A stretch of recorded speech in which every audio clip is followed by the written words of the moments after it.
Good morning to all आशा करुच्ची समस्ते भलरे थिबे।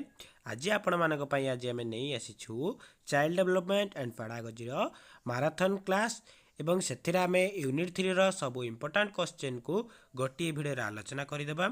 आपण माने जदी आम चैनल को लाइक शेयर एवं सब्सक्राइब करिनांती ताहले लाइक शेयर एवं सब्सक्राइब करिनेबे एवं साइड रे थिबा बेल आइकन को क्लिक करिदेबे जहा फल रे हमर प्रथम वीडियो रो नोटिफिकेशन आपण पाखरे पहुंचीबो।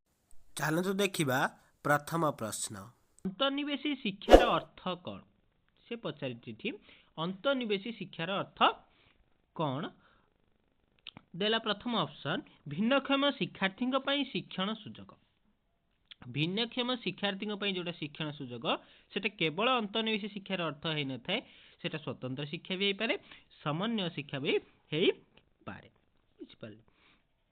तापर देला सबु वर्गर शिक्षार्थी अधिकार सह शिक्षण सुजोग ये ठीक अच्छी कि सबु वर्गर शिक्षार्थी गोटे शिक्षण अधिकार थिबो बा शिक्षण सुजोग मिलिथिबो जोटी ताकू अंतर्निवेशी शिक्षा कहा बुझिपारे। शिक्षण आगुआ पिला को गुरुत्व ना ये भी करा जाई न थाए शिक्षण पछुआ पिला को गुरुत्व ये भी करा जाई न थाए कोठी अंतर्निवेशी शिक्षार अर्थ हे न थाए।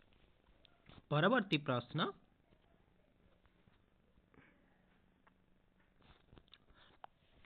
शिक्षादान रे व्यक्तिगत तारतम्य दूर करने निमंते शिक्षक कौन करा जीवो व्यक्तिगत तारतम्य दूर करने निमंते बुझिपारे। अर्थात प्रत्येक पिलांकर तारतम्य शिक्षादान रे कौन ना किमिति कौन शिखुचंदी केमिति भाबरे शिखिबे से सब विषय रे केमिति हमें दूर करि परिबे कि नमनीय पाठ्यपुस्तक व्यवहार हाँ कौन करा जीवो शिक्षादान रे कौन ना नमनीय पाठ्यपुस्तक व्यवहार करा जीवो जहा द्वारा कि प्रत्येक पिला भल भाबरे शिखि परिबे।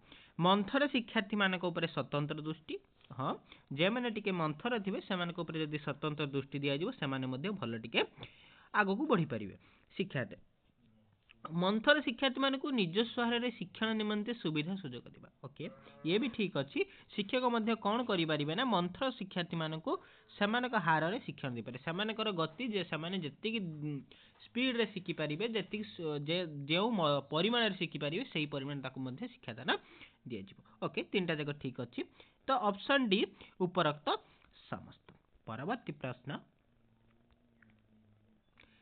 से देला कि अंतर्निवेशी शिक्षार अर्थ कौन एवं पढ़ी आसते जहाँ से क्वेश्चन सेम रिपीट कर शिक्षण क्षेत्र में आगुआ पिला अधिक गुरुत्व देवा ना आगुआ पिला कौन अधिक गुरुत्व देले अंतर्निवेशी शिक्षा हो कि हेबनी। धीर पछुआ पिला मानकू कम सहायता देगा ना धीर पछुआ पिला मानकू कम सहायता जगेबे ये अंतर्निवेशी शिक्षार गोटे लक्ष्य बा अर्थ नुहे। प्रत्येक शिक्षार्थी को अधिकार सह शिक्षण प्रक्रिया भाग नेबार सुजोग प्रदान अर्थात अंतर्निवेशी शिक्षार आपण माने बुझी पारथु अर्थ कौन तार अर्थ कि प्रत्येक शिक्षार्थी से भिन्नक्षम हो धीर हो किंबा पछुआ हो कि आगुआ हो सी कौन करियो ना समान सुजोग समस्ते पाइबे समस्ते समान सुजोग पाइबे एवं समान सुजोग पाइकी शिक्षण प्रक्रिया रे कौन भाग नेबे बुझिपारे। सबु पिलांक पई शिक्षा ना सबु पिलांक पई शिक्षा नुहे। परवर्ती प्रश्न हेउची समाजर विभिन्न वर्गर लोक मानक मध्य थिबा पार्थक्य को कम करिबा रे काहार भूमिका खूब गुरुत्वपूर्ण अटे कौन ना समाजर विभिन्न वर्गर लोक मानकर थिबा तांकर पार्थक्य को कम करिवो काहार भूमिका थाए गणमाध्यम ना गणमाध्यम केबे हेले दूरता दूर करे नाही से कौन ना आहरी बढ़े दी थाए कहबा बोले गणमाध्यम जहा कह मीडिया शिक्षक ना शिक्षक किसी मात्रा रे दूरे पारती बट संपूर्ण मात्रा रे नुहे उत्तम बुझामणा द्वारा किसी मात्रा रे पारे बट संपूर्ण नुहे संपूर्ण कहा द्वारा होता है शिक्षा जितेबले लोक मैंने शिक्षित हे समाज लोक मैंने शिक्षित हे से कौन ना जो विभिन्न वर्गर पार्थक्य को से कौन ना बुझीपारे आउ निजर पार्थक्य को गोटे पाचेरी भली व्यवहार करेंगे ना समस्ते मिलमिशि रहिबे। परवर्ती प्रश्न अर्थनैतिक सामाजिक शिक्षागत तथा सांस्कृतिक दृष्टिकोण पछुआ थिबा लोक मानकू विकास मुख्य स्रोत रे सामिल करबा पई किए सहायता करते ओके से कौन कहलानी जे माने अर्थनैतिक सामाजिक एवं शिक्षागत एवं सांस्कृतिक दृष्टिकोण पछुआ जो अच्छा जे माने सेमानकर विकास को माने मुख्य सत्र आम सामिल करने को किए साहाଯ୍य करे सिंपल आंसर शिक्षा बुद्धि करि थाए बट एसबू जिनिस बुद्धि शिक्षक केउटी नुहे एसबू आंसर हम ना कहीं आम जिते सीडीपी कौन क्वेश्चन आंसर दबा भल भाव देखा कि कौ आंसरटा बहुत करेक्ट हम कारण सीडीपी प्रायतः अन्य ऑप्शन मान लागू एटा भी ठीक हो पार सेटा भी ठीक हो पार बट एक्यूरेट आंसर जोटा सेटा कि आपण मानक मारिबा पड़ो कि आपण माने देखिए कौ आंसरटा अधिका ठीक हो तो ये करेक्ट आंसर कौन हम शिक्षा जिते शिक्षा दि जाव तो से कौन हम ना लोक मानकर जो जी मैंने सब अर्थनैतिक सामाजिक शिक्षागत सांस्कृतिक दृष्टिकोण पछुआ अच्छे से कौन ना विकास मुख्य क्षेत्र में सामिल हो पारे अधारू पाठ त्याग कर चली जावा क्षेत्र में केउ वर्गर पिला मानकर हार यथेष्ट अधिक से पचारि वर्ग बुझिपारे वर्ग पचारि ओके केउ वर्गर पिला मानकर संख्या अधिक जे माने अधारू पाठ त्याग करी चली जाती साधारण वर्ग ना साधारण वर्गर पिला माने बहुत कम पाठ त्यागी होइथांती ओके अनुसूचित जाति और जनजाति पिला माने कौन ना देखा जाए कि सेमाने अधारू पाठ त्याग करी चली जाती कारण से क्षेत्र में अर्थनैतिक अभाव देखा जाइथिबो नचे आमर सामाजिक क्षेत्र में तांको पछुआ बोली धरा जाए कि सेमाने को शिक्षा क्षेत्र में वंचित करा जाउथो एमिति किसी प्रॉब्लम आसी थाए जहा द्वारा कि सेमाने कौन ना अधारू पाठ त्याग करन सेथिपई सेमानक हार एबे मध्य अधिक अछि बट झियो पिला एठी वर्ग होबनी कि पुओ पिला वर्ग हेबो नाही बुझि पाले ओके परवर्ती प्रश्न पछुआ और बाधित वर्गर पिला माननकु शिक्षार मुख्य स्रोत रे शामिल करबा कष्टसाध्य होछि यार कारण जे माने पछुआ अछंती ओके पछुआ अछंती और बाधित वर्गर पिला माननकु कोन ना मुख्य स्रोत रे शामिल करिया कष्टसाध्य काहे कि कष्टसाध्य होछि अर्थर अभाव हेउथिबार ना अर्थर अभाव नहीं कारण अर्थर अभाव केबे मूल एबे नाही तो समय अभाव ना विद्यालय रे पर्याप्त सुविधा सुजोग ओके कारण जे माने पछुआ और बाधित अछंती अच्छा स्पेशल नीड पिला मानक पई विद्यालय रे करना पर्याप्त सुविधा नाही सेथि पई करना से पिला माने मुख्य हमर शिक्षार मुख्य शर्त रे शामिल करबा करना कष्ट साध्य हेउची बुझि पाले उपयुक्त योजना नुहे योजना तो बहुत होची बट ताको कार्यकारी हो नै निम्नोक्त केउ पाठ्यक्रम आधार रे अंतर्निवेशी शिक्षा उपर अधिक गुरुत्व दिया जायछि केउ पाठ्यक्रम आधार रे ना देछि कठारी आयोग ना कठारी आयोग रे पाठ्यक्रम आधार रे अंतर्निवेशी शिक्षा उपर अधिक सेठी गुरुत्व दिया जायनि कहा उपर अंतर्निवेशी शिक्षा उपर अधिक गुरुत्व दिया जायनि जातीय शिक्षा नीति 1986 ना जातीय शिक्षा नीति 1986 भी नुहे ओके ये भी नुहे तो करेक्ट आंसर कौन जातीय पाठ्यक्रम आधार 2005 रे कौन कराई ना अंतर्निवेशी शिक्षा पर अधिक गुरुत्व दिया जायछि परवर्ती प्रश्न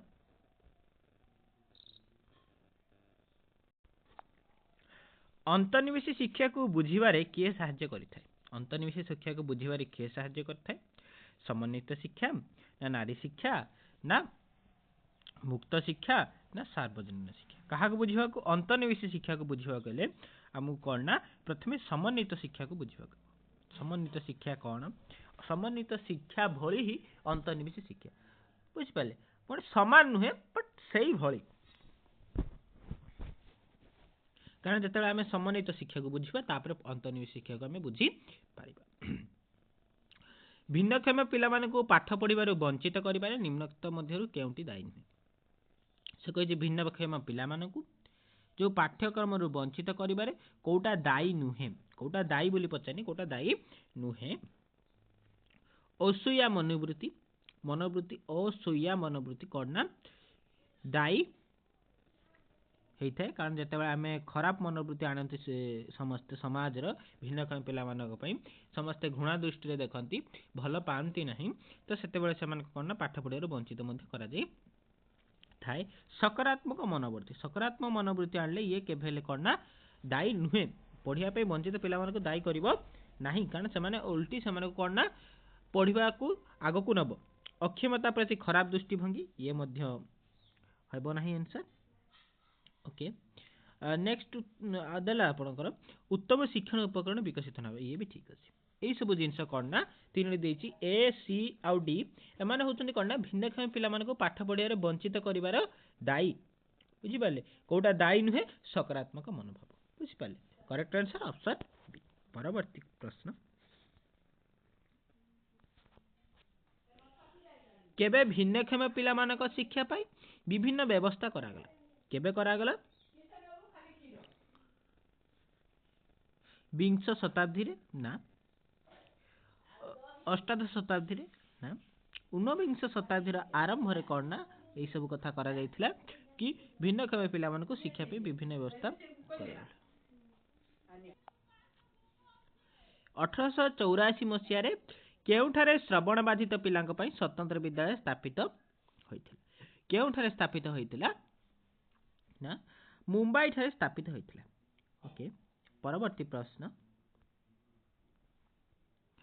1887 मसीह रे केउठारे प्रथमे दृष्टिहीन पिला मानक पई स्वतंत्र विद्यालय स्थापित होइथिला केउठारे स्थापित होइथिला ना अमृतसर ठारे स्थापित होइथिला अमृतसर ठारे दृष्टिहीन पिला मानक पई स्वतंत्र विद्यालय स्थापित करा जाई भिन्नक्षम पिला मानक पई स्थापित होइथिबा विद्यालय गुडी करे प्रत्येक श्रेणी रे केते जन शिक्षार्थी थाते जेतेबेले भिन्नक्षम विद्यालय पिला माने जो स्थापित कराई थाए भिन्नक्षम पिला मानक पई सेठी केते जन थांती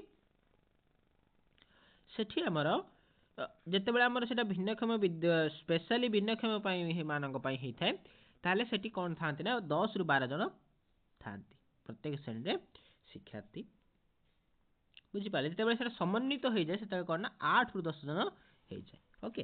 परवर्ती प्रश्न केबे भारत सरकार भिन्नक्षम शिक्षार्थी मानक पई समन्वित शिक्षा योजना कार्यकारी करथिले भारत सरकार केबे करिथिले 1970 मसीह रे कोन भारत सरकार भिन्नक्षम शिक्षार्थी मानक पई समन्वित शिक्षा योजना कार्यकारी करथिले समन्वित शिक्षा व्यवस्था रे केते जन शिक्षार्थी मानक पई जणे संबल शिक्षक नियुक्त हेबारे व्यवस्था अछि केते जन 8 रु 10 बुझिपारे 8 रु 10 जन शिक्षार्थी मानक पई जणे संबल शिक्षक समन्वित शिक्षा बट स्वतंत्र शिक्षा क्षेत्र रे कोन कहली सेते बेले स्वतंत्र शिक्षा क्षेत्र रे मु कहली कि केते 10 रु 12 जन हेले सेटा कोन ना प्रत्येक श्रेणी रे शिक्षार्थी थांती 10 रु 12 जन स्वतंत्र क्षेत्र रे समन्वित बेले 8 रु 10। परवर्ती प्रश्न रहिले निम्नोक्त मध्यरु केउंटी अंतर्निवेशी शिक्षार अंश नुहे से कहि कोउटा अंतर्निवेशी शिक्षार गुटे अंश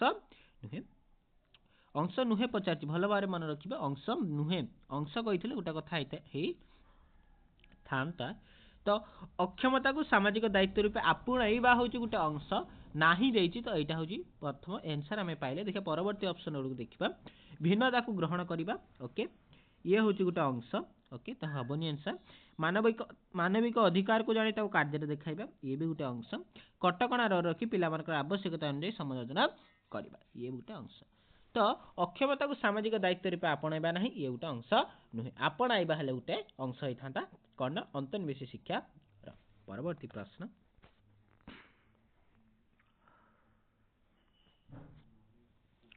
मंथरगामी शिक्षार्थींकर बुद्धियांक साधारणतः केते मंथरगामी शिक्षार्थी कर्ण जेतेबेले हेइ थांती सेमानकर बुद्धियांक साधारणतः केते हेइ थाए 60 रु 80 मध्ये हेइ थाए ओके 60 रु 80 मानक मध्ये मंथरगामी जो विद्यार्थी थांती सेमानकर बुद्धियांक हेइ थाए।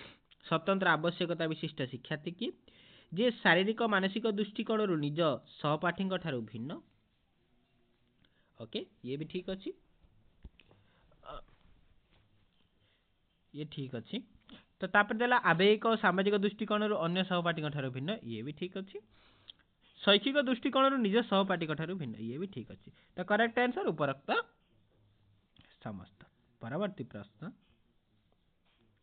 जड़े छात्र प्रकृत बयस 7 वर्ष एवं मानसिक बयस 7 हेले ताऊ कौन कह ना साधारण बुद्धि संपन्न बोली कह अर्थात से नॉर्मल स्टेज रे अच्छी जदि तार प्रकृत बयस 7 होता एवं तार मानसिक बयस ताठू अधिका होता ताहले से कौन ना बेसिक पा असाधारण आड़के जाता कि 7 है तार प्रकृत बयस 7 होता मानसिक बयस 5 होता ताहले से सामान्य बुद्धि संपन्न को जाता जेहेतु समान अच्छी तो साधारण बुद्धि संपन्न मध्य जाउची ବୁଝିପାରିଲେ। ନିମ୍ନୋକ୍ତ କେଉଁ ଶ୍ରେଣୀର ଶିକ୍ଷାର୍ଥୀ ସ୍ୱତନ୍ତ୍ର ଗୋଷ୍ଠୀ ଶ୍ରେଣୀ ଅନ୍ତର୍ଗତ ନୁହନ୍ତି? କେଉଁଟି ସ୍ୱତନ୍ତ୍ର ଗୋଷ୍ଠୀ ମଧ୍ୟରେ ଅନ୍ତର୍ଗତ ନୁହନ୍ତି? ନା ଯେତେବେଳେ ଆମେ ଦେଖିବା ମନ୍ଥର ହେଉଛନ୍ତି ଗୋଟେ ସ୍ୱତନ୍ତ୍ର ମାନେ ଗୋଷ୍ଠୀ ଭିତରେ ଅନ୍ତର୍ଗତ। ସ୍ୱତନ୍ତ୍ର ଅନଗ୍ରସର ଇଏ ବି ଗୋଟେ କ'ଣ ନା ସ୍ୱତନ୍ତ୍ର ଗୋଷ୍ଠୀ ମଧ୍ୟରେ ଅନ୍ତର୍ଗତ। ପ୍ରଭାବଶାଳୀ ମଧ୍ୟ ସ୍ୱତନ୍ତ୍ର ଗୋଷ୍ଠୀ, କିନ୍ତୁ ସାଧାରଣ କୌଣସି ଗୋଷ୍ଠୀ ନୁହେଁ, ସେ ତ ନର୍ମାଲ। ସାଧାରଣ କ'ଣ? ସାଧାରଣ ହେଉଛି ନର୍ମାଲ, ଯେଉଁଟାକି ନର୍ମାଲ ଲୋକମାନଙ୍କ କଥା କୁହାଯାଉଛି, ନର୍ମାଲ ଶିକ୍ଷାର୍ଥୀ କଥା କୁହାଯାଉଛି। ବଟ୍ ମନ୍ଥର ଅନଗ୍ରସର ହେଲେ ସେମାନେ ଗୋଟେ ଗୋଟେ ସ୍ପେଶାଲ ହେଲା, ସ୍ପେଶାଲ ଡିଜାବିଲିଟି ସେମାନଙ୍କ ଭିତରେ ଅଛି। Okay, next question. ଜଣେ ବ୍ୟକ୍ତିର ବୁଦ୍ଧ୍ୟାଙ୍କ 9 ରୁ 110 ହେଲେ ତାକୁ ନିମ୍ନୋକ୍ତ କେଉଁ ବର୍ଗରେ ରଖାଯାଏ? ଯେତେବେଳେ 9 ରୁ 110 ହେଇଥିବ ବୁଦ୍ଧ୍ୟାଙ୍କ, ଆପଣମାନେ ଦେଖିବେ ସବୁ ପାର୍ଟ ଅଛି। 9 ରୁ 110, 110 120, 120 ରୁ 140 ଏମିତି ସବୁ ଅଛି ପାର୍ଟ। ଆପଣମାନେ ସେ ଚାର୍ଟଟିକୁ ମୁଁ PDF ଭାବରେ ଟେଲିଗ୍ରାମରେ ଦେଇଦେବି, ଆପଣମାନେ ପଢ଼ିଦେବେ କି କେତେରୁ କେତେ ବୁଦ୍ଧ୍ୟାଙ୍କ ହେଲେ ତାଙ୍କୁ କ'ଣ ବୋଲି କୁହାଯିବ। ଆପଣମାନେ ଯଦି ଆମ ଟେଲିଗ୍ରାମ ଚ୍ୟାନେଲରେ ଜଏନ୍ କରିନାହାନ୍ତି ତାହେଲେ ଟେଲିଗ୍ରାମ ଚ୍ୟାନେଲର ଲିଙ୍କ ଏ ଭିଡ଼ିଓର ଡେସ୍କ୍ରିପ୍ସନରେ ଅଛି, ଆପଣମାନେ ଜଏନ୍ କରିନେବେ। ତ କ'ଣ ଯେତେବେଳେ ସେଟା ବୟସ ସୀମାଙ୍କ କେତେ ହେଇଥାଏ ନା, ବୁଦ୍ଧ୍ୟାଙ୍କ କେତେ ହେଇଥାଏ ନା 9 ରୁ 110 ହେଇଥାଏ, ସେତେବେଳେ ସେମାନଙ୍କୁ କ'ଣ କୁହାଯାଏ ନା, ଏଇ କ୍ୱେଶ୍ଚନର ଆନ୍ସର ଆପଣମାନେ କମେଣ୍ଟ ମାଧ୍ୟମରେ ଜଣାଇବେ କି 90 ରୁ 110 ହେଲେ ବୁଦ୍ଧ୍ୟାଙ୍କ ତାକୁ କେଉଁ ବର୍ଗରେ ରଖାଯାଏ। ଓକେ, 120 ରୁ 140 ବୁଦ୍ଧ୍ୟାଙ୍କ ଥିବା ପିଲାଙ୍କୁ କିଭଳି ବୁଦ୍ଧିଆ କୁହାଯାଏ? ଯେତେବେଳେ ଆମର 120 ରୁ 140 ବୁଦ୍ଧ୍ୟାଙ୍କ ଥାଏ, ସେ ପିଲାଙ୍କୁ କିପରି ବୁଦ୍ଧିଆ କୁହାଯାଏ? ନା କିପରି ବୁଦ୍ଧିଆ କୁହାଯାଏ? ସେ ପିଲାମାନଙ୍କୁ ଶ୍ରେଷ୍ଠ ବୁଦ୍ଧି ବୋଲି କୁହାଯାଇଥାଏ, ଯେତେବେଳେ ସେମାନଙ୍କର ବୁଦ୍ଧ୍ୟାଙ୍କ 120 ରୁ 140 ହୋଇଥାଏ। ଓକେ, ପରବର୍ତ୍ତୀ ପ୍ରଶ୍ନ ରହୁଛି, ଯେଉଁ ଶିକ୍ଷାର୍ଥୀ ନିଜର ସମବୟସ୍କ ମାନଙ୍କ ତୁଳନାରେ ଶିକ୍ଷଣ ଉପଲବ୍ଧି କ୍ଷେତ୍ରରେ ଯଥେଷ୍ଟ ପଛରେ ଥାନ୍ତି, ନିଜର ସମବୟସ୍କ ତୁଳନାରେ କ'ଣ ନା ଯଥେଷ୍ଟ ପଛରେ ଥାନ୍ତି, ସେମାନଙ୍କୁ କ'ଣ କୁହାଯାଏ? ମାନେ ବହୁତ ପଛରେ ଥିବେ, ନିଜର ସମବୟସ୍କ ଶିକ୍ଷାର୍ଥୀ ମାନଙ୍କ ତୁଳନାରେ ନିଜର ଶିକ୍ଷଣର ଅଗ୍ରଗତି ବହୁତ ପଛରେ ଥିବ, ମାନସିକ ଅଗ୍ରଗତି କ'ଣ ନା ବହୁତ ପଛରେ ଥିବ, ସେମାନଙ୍କୁ କ'ଣ ନା ଅନଗ୍ରସର ବୋଲି କୁହାଯିବ। ଓକେ, ଅନଗ୍ରସର ପରେ ଆସିଥାଏ ମନ୍ଥର। କେଉଁଟି ସ୍ପିୟରମ୍ୟାନଙ୍କ ବୁଦ୍ଧି ସମ୍ପର୍କୀୟ? ବୁଦ୍ଧି ହେଉଛି ଜନ୍ମଗତ, ସାଧାରଣ, ଜ୍ଞାନଗତ ସାମର୍ଥ୍ୟ। ଓକେ, ତ କେଉଁ କଥାଟା ସ୍ପିୟରମ୍ୟାନ କହିଥିଲେ? ନା ଏଇଟା କହିନାହାନ୍ତି। ସ୍ପିୟରମ୍ୟାନ କ'ଣ କହିଥିଲେ ନା ମନର ବିଶ୍ଳେଷଣାତ୍ମକ, ସଂଶ୍ଳେଷଣାତ୍ମକ ସାମର୍ଥ୍ୟକୁ ବୁଦ୍ଧି ବୋଲି କୁହାଯାଏ। ସ୍ପିୟରମ୍ୟାନ କ'ଣ କହିଥିଲେ? ମନର ବିଶ୍ଳେଷଣାତ୍ମକ ଆଉ ସଂଶ୍ଳେଷଣାତ୍ମକ ସାମର୍ଥ୍ୟକୁ ବୁଦ୍ଧି ବୋଲି କୁହାଯାଏ। ପରବର୍ତ୍ତୀ ପ୍ରଶ୍ନ, ଶ୍ରେଣୀରେ ଅନ୍ୟ ଶିକ୍ଷାର୍ଥୀମାନଙ୍କ ସହିତ ସମଗତିରେ ଆଗେଇ ପାରୁନଥିବା ଶିକ୍ଷାର୍ଥୀକୁ କ'ଣ କୁହାଯାଏ? ଯେତେବେଳେ ଅନ୍ୟ ଶିକ୍ଷାର୍ଥୀମାନଙ୍କ ସହିତ ସମଗତିରେ ସେ ଆଗେଇ ପାରେ ନାହିଁ, ତାଙ୍କୁ କ'ଣ କୁହାଯାଏ ନା ମନ୍ଥର ଶିକ୍ଷାର୍ଥୀ ବୋଲି କୁହାଯାଇଥାଏ। କି ଶିକ୍ଷାର୍ଥୀ କୁହାଯାଏ? ମନ୍ଥର। କାହିଁକି ନା ଯେତେବେଳେ ଅନ୍ୟ ପିଲା ସହିତ ବହୁତ ପଛରେ ଅଛି ତାକୁ ଅନଗ୍ରସର, ବଟ୍ ଯେତେବେଳେ ଆଗେଇ ପାରୁନାହିଁ, ଅର୍ଥାତ୍ ଚାଲିଛି, ପାଖାପାଖି ଚାଲିଛି ବଟ୍ ଆଗେଇ ପାରୁନାହିଁ କେବେ ସେ, ତେଣୁ ତାକୁ କ'ଣ ନା ମନ୍ଥର। ସାମାନ୍ୟ ବୁଦ୍ଧି ସମ୍ପନ୍ନ ପିଲାଙ୍କ ବୁଦ୍ଧ୍ୟାଙ୍କ ପରିମାଣ କେତେ? ଯେତେବେଳେ ସାମାନ୍ୟ ବୁଦ୍ଧି ସମ୍ପନ୍ନ ହେଇଥିବେ, ଅର୍ଥାତ୍ ସାଧାରଣରୁ କମ୍ ହେଇଥିବେ, ତାହେଲେ ସେମାନଙ୍କର ବୁଦ୍ଧି ସମ୍ପନ୍ନ ପିଲାମାନଙ୍କର ବୁଦ୍ଧ୍ୟାଙ୍କ କେତେ? କେତେ ବୁଦ୍ଧ୍ୟାଙ୍କ ହେଇଥାଏ? ନା 80 ରୁ 90 ହେଇଥାଏ। ଓକେ, ସାମାନ୍ୟ ବୁଦ୍ଧି ସମ୍ପନ୍ନ ପିଲାମାନଙ୍କର। ପରବର୍ତ୍ତୀ ପ୍ରଶ୍ନ,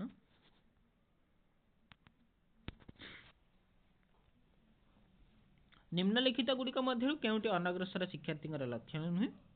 କେଉଁଟି ନୁହେଁ? ନା ଜ୍ଞାନାତ୍ମକ ଦକ୍ଷତା ସୀମିତ, ନା ଇଏ ନୁହେଁ। ଦୁର୍ବଳ ସ୍ମୃତି ଶକ୍ତି, ନା। ତ କରେକ୍ଟ ଆନ୍ସର କ'ଣ ହେବ? ଲକ୍ଷ୍ୟ ଭିତ୍ତିକ ଆଚରଣ ପ୍ରଦର୍ଶନ। Okay, correct answer. ସାମାନ୍ୟ ବୁଦ୍ଧି ସମ୍ପନ୍ନ ବ୍ୟକ୍ତିର ବୁଦ୍ଧ୍ୟାଙ୍କ କେତେ? ସାମାନ୍ୟ ବୁଦ୍ଧି ସମ୍ପନ୍ନ, ଏବେ ଦେଖି ଆଇଲେ କି ସାମାନ୍ୟ ବୁଦ୍ଧି ସମ୍ପନ୍ନ ବ୍ୟକ୍ତିର କ'ଣ ନା ବୁଦ୍ଧ୍ୟାଙ୍କ କେତେ ହେଇଥାଏ?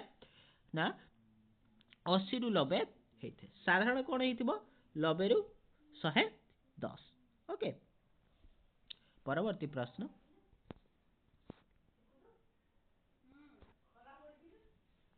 ଯେଉଁ ଶିଶୁମାନଙ୍କର ଭାଷା, କଥନ, ପଠନ ତଥା ସମ୍ପୃକ୍ତ ଭାବ ବିନିମୟ କୌଶଳରେ ବିକାଶରେ କିଛି ତ୍ରୁଟି ରହିଛି, ତାକୁ ଶିକ୍ଷଣ ଅପାରଗ ଶିକ୍ଷାର୍ଥୀ କୁହାଯାଏ। ଏହା କାହାର ମତ?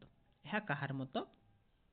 ନା ଏହା ହେଉଛି option A Samuel Kirk, option B Feingold, option C Levitt, option D but.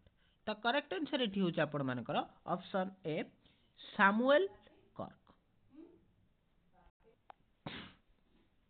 निम्नोक्त मध्यरु केउंटी दुष्टि दशयुक्त शिक्षार्थीर लक्षण नुहे केउंठी नुहे ऑप्शन ए अधिकांश समय आखि मळे से कहछि लक्षण नुहे जेतेबेले दुष्टि दशयुक्त होइथाय से कोन करे ना अधिकांश संख्या आखि मळी थाय तार आखि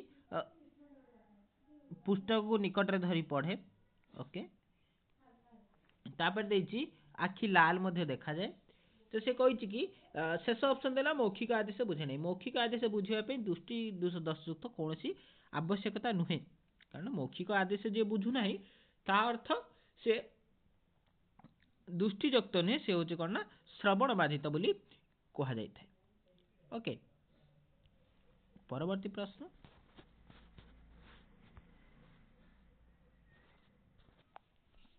निम्नोक्त मध्यरु केउंटी CWSN श्रेणी अंतर्भुक्त नुहे केउंटी नुहे जेतेबेले श्रवण बाधित हेले हाँ ये अंतर्भुक्त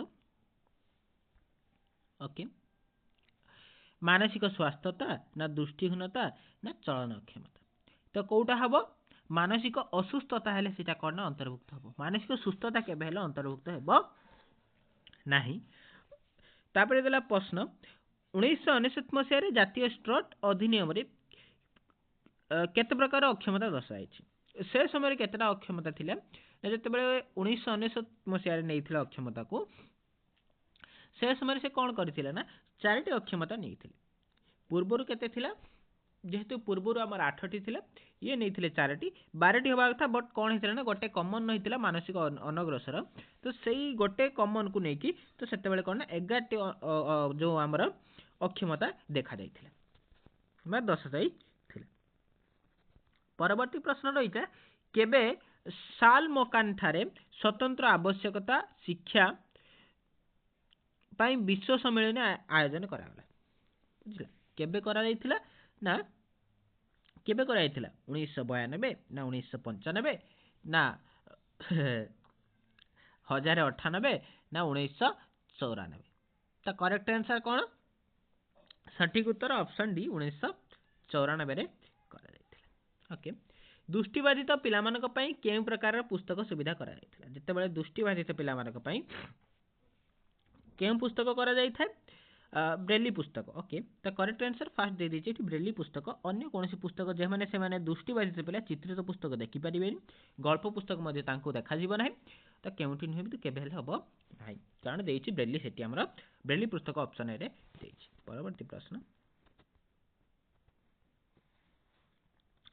विद्यालय शिक्षा पूर्व मानसिक अनग्रसर पिलांक प्रस्तुति समय रे कहा उपरे विशेष गुरुत्व दिया जिबा उचित जेतेबेले विद्यालय शिक्षा पूर्व कौन करा जाए ना मानसिक अनग्रसर पिलांक प्रस्तुति समय कहा उपरे विशेष गुरुत्व दिया जिबा उचित कहा उपरे विशेष गुरुत्व दिया जिबा उचित दालन देखिबा प्रथमे ज्ञानात्मक कौशल भाव विनिमय कौशल शारीरिक कौशल ने केउंटी नि जेतेबेले मानसिक अनग्रसर होता भाव विनिमय कौशल द्वारा विशेष गुरुत्व दि जाए उचित कारण भाव विनिमय करें से कौन ना आस्ते आस्ते निजर दक्षतार वृद्धि करा दक्षता वृद्धि करा परवर्ती प्रश्न हेउची निम्नोक्त मध्यरु किए बुद्धि परीक्षण उपरे अधिक गुरुत्व देथिले किए बुद्धि परीक्षण उपरे अधिक गुरुत्व देथिले के देथिले आल्फ्रेड बीटेन देथिले बुद्धि परीक्षण उपरे विशेष गुरुत्व परवर्ती प्रश्न हेउची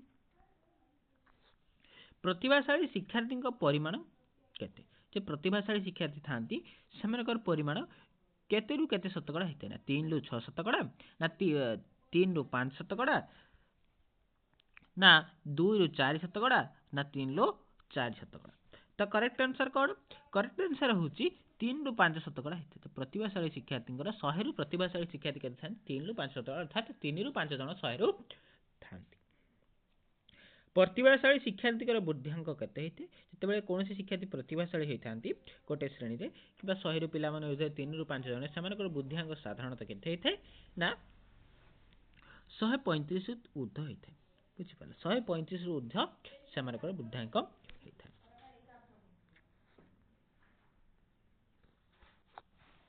निम्नोक्त मध्यरु केउटी प्रभावशाली शिक्षार्थी एक लक्षण अटे कहिछि कि प्रभावशाली शिक्षार्थी मानकर लक्षण अटे भल लक्ष्य देवे भाव प्रकाश करिवार क्षमता सीमित ना सेमानकर भाव प्रकाश करिवार क्षमता असीमित ना सीमित न थाए अधिक थाए ओके से निजर भाव को सहज प्रकाश करि पारंती असफलता को भीषण भय असफलता को भीषण भय करती ना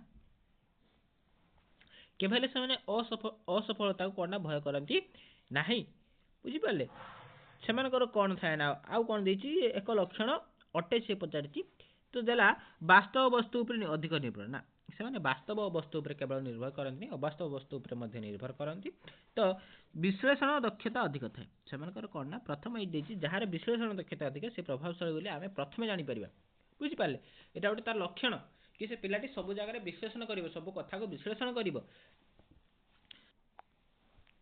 कही प्रश्न निम्नोक्त मध्य केउटी प्रतिभाशाली शिक्षार्थी एक शारीरिक लक्षण जे प्रतिभाशाली शिक्षार्थी है शारीरिक लक्षण से कही तो जन्म समय शारीरिक ओजन अधिक होता है से बुझिपारे तो घन घन आखि मिटिमिटी ना आखि और हाथ मध्य समन्वय स्थापन करें जो समन्वय स्थापन करें से प्रतिभाशाली केमती हे मांसपेशी दक्षता कम मांसपेशी दक्षता कम रही प्रतिभाशाली हो न था तो जन्म समय शारीरिक ओजन अधिक होते से प्रतिभाशाली होता ओके परवर्ती प्रश्न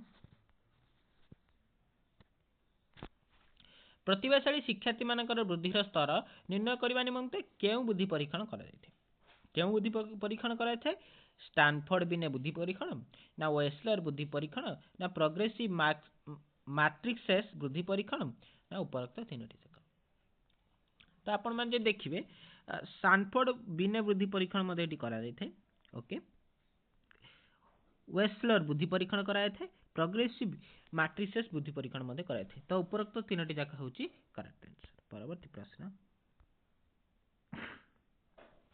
प्रतिभाशाली शिक्षार्थी निमंते निम्नोक्त केउ स्वतंत्र शैक्षिक व्यवस्था ग्रहण कराए प्रतिभाशाली शिक्षार्थी मानक पई केउ शैक्षणिक व्यवस्था कौन आमर व्यवहार करा जाय थाए पाठ्य विषय को श्रेणी क्रम आवंटन कराए ना एमती ही न थाए पाठ्य एक गुड़ी को जटिल सरल क्रम ना सरल रु जटिल सब थाए जटिल सरल न थाए नूतन तथा आग्रह उद्दीपक एटा जिते नूतन तथा आग्रह उद्दीपक शैक्षिक पाठ्यक्रम व्यवस्था करा कौन ना प्रतिभाशाली शिक्षक निमंते स्वतंत्र शैक्षणिक व्यवस्था करागला धरा ओके जो शिक्षार्थी निजर समवयस्क मान तुलन में शिक्षण उपलब्धि क्षेत्र में पछरे थांती ताहांकु अनग्रसर शिक्षार्थी कहुपे यह क्यों मनोविज्ञानी कही बाट नहल ना हुक ना स्कनेल ना बट यहाँ किए कही यहाँ हुक बोली कही किए कही हुक कही कि जो शिक्षार्थी निजर समवयस्क तुलन में शिक्षण उपलब्धि क्षेत्र में यथेष्ट पछरे थांती तांको अनग्रसर शिक्षार्थी कहुपे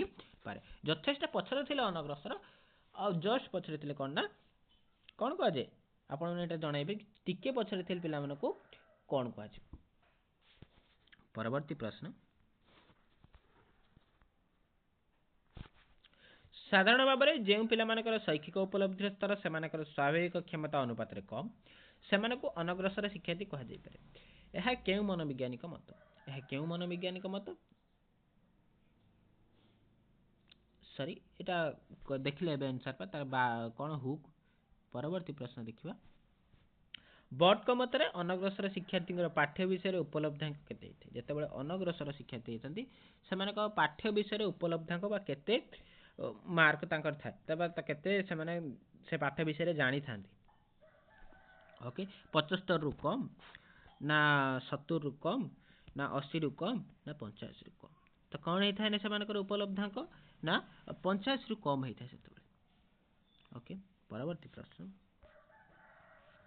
बट को मत अनग्रसर शिक्षार्थी मध्य केते शतकड़ा शिक्षार्थी अनग्रसरतार कारण हूँ मंदित बौद्धिक विकास केते केते शतांश ना 15 भाग ना 18 भाग ना 12 भाग ना 12 भाग डबल ऑप्शन देछि 12 भाग तो करेक्ट आंसर एठी होछि आपण मानकर 15 भाग केते ना 15 भाग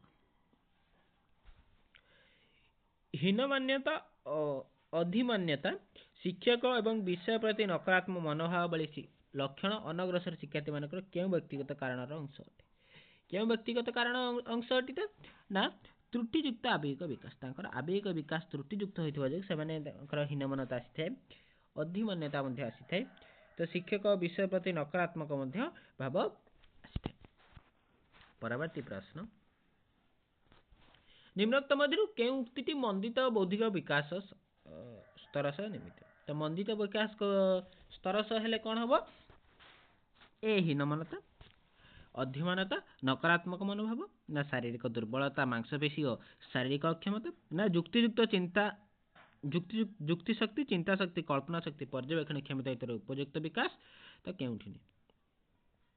तो करेक्ट आंसर युक्तियुक्त चिंता शक्ति और कल्पना शक्तिर पर्यवेक्षण क्षमता इत्यादि उपयुक्त विकास होई न थाए। ओके, परवर्ती प्रश्न, निम्नोक्त मध्यरु केउंटी मंथर अनग्रसर हेबार परिवेशिक कारण नुहे? केउंटी? परिवेशिक कारण कोटा नहीं, पारिवारिक कारण, ना विद्यालय संपुक्त कारण, ना सामाजिक कारण, ना त्रुटियुक्त आवेगिक विकास? तो करेक्ट आंसर कौन?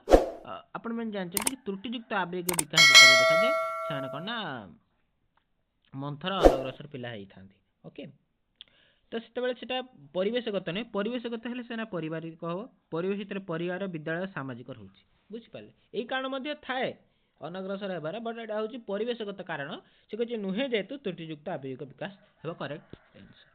मध्यरु केउ उक्तिटी पारिवारिक कारण सह संबंधित? पारिवारिक कारण सह संबंधित केउ उक्ति से पचारिछि? ऑप्शन ए देला परिवार आर्थिक दुस्थिति जगु आवश्यक शैक्षिक सुविधा पाई न थांती। ऑप्शन बी विलंबरे नाम लेखा, विद्यालय दीर्घ दिन अनुपस्थित रहिबा। ऑप्शन सी असामाजिक तत्व प्रभावित होई शिक्षारु आग्रह कमी जिबा। केउठी नुहे? जेतेबेले देखंतु एटी कहिला कि पारिवारिक कारण कथा कहिछि, तो पारिवारिक कारण जेतेबेले हेइतिबो सेतेबेले कोन ना परिवार आर्थिक दुखित जो आर्थिक दुस्थिति जगु से कोन ना शैक्षिक सुविधा पाई न थांती। एइथा ही करेक्ट आंसर हबो। परवर्ती प्रश्न,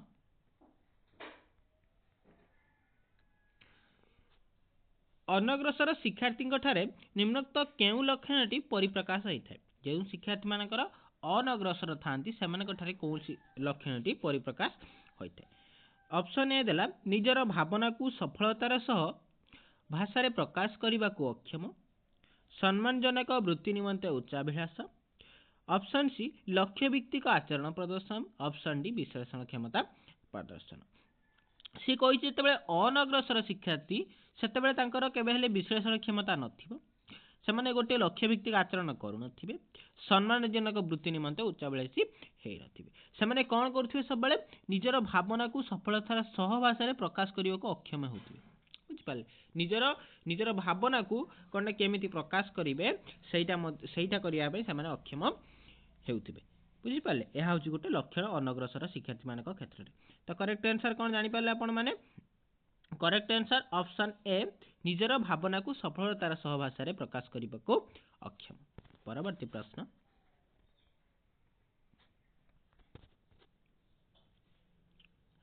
अनग्रसर शिक्षार्थी को चिन्हट करने निम्नोक्त केउ परीक्षण पर निर्भर करने को होता है? गोटे अनग्रसर शिक्षार्थी तार ताकू चिन्हट करने निम्नोक्त केउ परीक्षण करने पड़े? ऑप्शन ए देछि बुद्धि परीक्षण, ऑप्शन बी देछि उपलब्धि परीक्षण, ऑप्शन सी नैदानिक परीक्षण, ऑप्शन डी उपरोक्त तीनोटी जाक। तो कौन करा जिवो ना जते गोटे अनग्रसर शिक्षार्थी हेतिबो तार ताकू चिन्हट करने आमे बुद्धि परीक्षण भी करि परिबा, उपलब्धि परीक्षण भी करि परिबा, नैदानिक परीक्षण भी करि परिबा।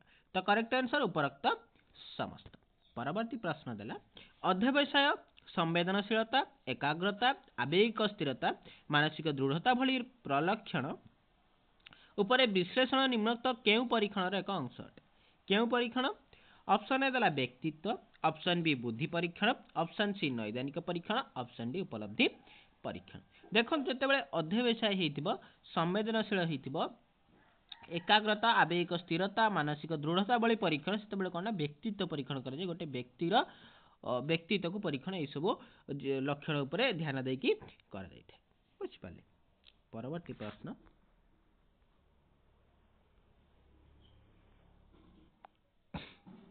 अनग्रसर शिक्षार्थी अतीत इतिहास एवं आचरण संपर्क तथ्य संग्रह करने निमंते केउं उपाय व्यवहार करा जाय? से कहि अनग्रसर शिक्षार्थी तार अतीत इतिहास एवं तार आचरण संपर्क तथ्य संग्रह कराइबो। केमिति केउं उपाय करा बुद्धिर परिमाप देला ना बुद्धिर परिमाप द्वारा करा जाई परिबनी। तब देला व्यक्ति इतिहास और चित्रांकन सूची। ओके एइटा ही गोटे जोटा कि उपाय जहाँ द्वारा कि आम कौन कर अनग्रसर शिक्षार्थी अतीत इतिहास आचरण कर व्यक्तित्व सम्बलित परीक्षण द्वारा नुहे नैदानिक परीक्षण द्वारा मध्य। परवर्ती प्रश्न मानक सूचनीय परीक्षण द्वारा निम्नोक्त केउं शिक्षार्थी मानकु चिन्हट करा जाए। ऑप्शन ए दृष्टि दोष युक्त शिक्षार्थी, ऑप्शन बी प्रतिभाशाली शिक्षार्थी, ऑप्शन सी शिक्षण अपारग शिक्षार्थी, ऑप्शन डी श्रवण दोष युक्त शिक्षार्थी। मानक तुलनीय परीक्षण जितेबाला करा जिवो सेतेबाला दृष्टि दोष युक्त शिक्षार्थी को करा जिवो नाही कि श्रवण दोष युक्त शिक्षार्थी पई नुहे कि प्रतिभाशाली शिक्षार्थी पई नुहे। ता करेक्ट आंसर कौन शिक्षण अपारग शिक्षार्थी पई एटा करा जाई थाए। बुझि पारले। परवर्ती प्रश्न है दृष्टि दोषयुक्त शिक्षार्थी मान निम्नोक्त केउं लक्षणटीर परिप्रकाश घटी कौन सी काम कला बेले अत्यधिक उत्तेजित हो पारती ना जेहेतु दृष्टि दोषयुक्त से उत्तेजित कहीं काम करिया बेले शीघ्र क्रांति हो पड़ती ना लक्ष्य भित्तिक आचरण प्रदर्शन करथांती ना पुस्तक को आखिरे अति निकट धरी देखा चेष्टा करें। देखो जितेबाला आसला पुस्तक अति निकट धरिकी देखुची ताहले कौन ना सेठी कौन ना निहाती दृष्टि दोषयुक्त शिक्षार्थी सी अटे। ओके परवर्ती प्रश्न दृष्टि दोषयुक्त शिक्षार्थी को चिन्हवाई निम्नोक्त केउं परीक्षण करा जायथे। ऑप्शन ए नियमित चक्षु परीक्षा, ऑप्शन बी नैदानिक परीक्षण, ऑप्शन सी मानक तुलनीय परीक्षा, ऑप्शन डी व्यक्तिगत बुद्धि परीक्षण। जितेबाला कौन हो ना दृष्टि दोषयुक्त शिक्षार्थी ताकू परीक्षण करने आम नियमित चक्षु परीक्षा करता जहाद्वारा कि कौन हुए ना गोटे दृष्टि दोषयुक्त शिक्षार्थी को आम भल भाव चिन्ह पारि था। परवर्ती प्रश्न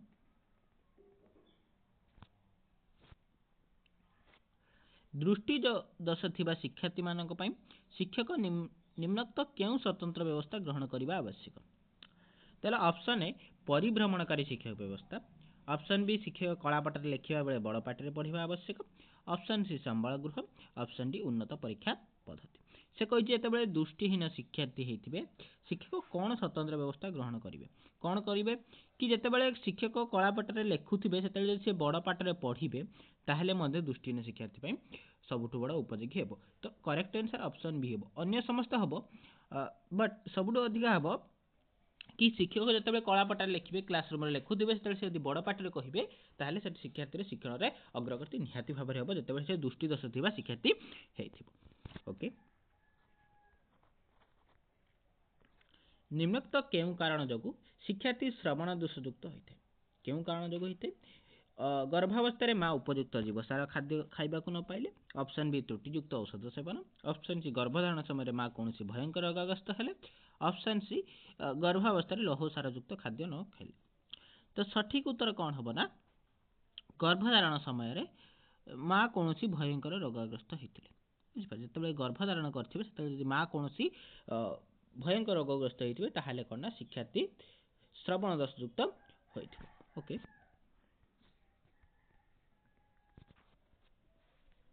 श्रवण दोषयुक्त शिक्षार्थी निम्नोक्त केउं लक्षण परिप्रकाश होता है। जेहेतु से श्रवण दोषयुक्त होते हैं केउं लक्षण परिप्रकाश होता है देला कि घन घन आखि मिटिमिटी करवा येस ये तो ठीक अच्छी।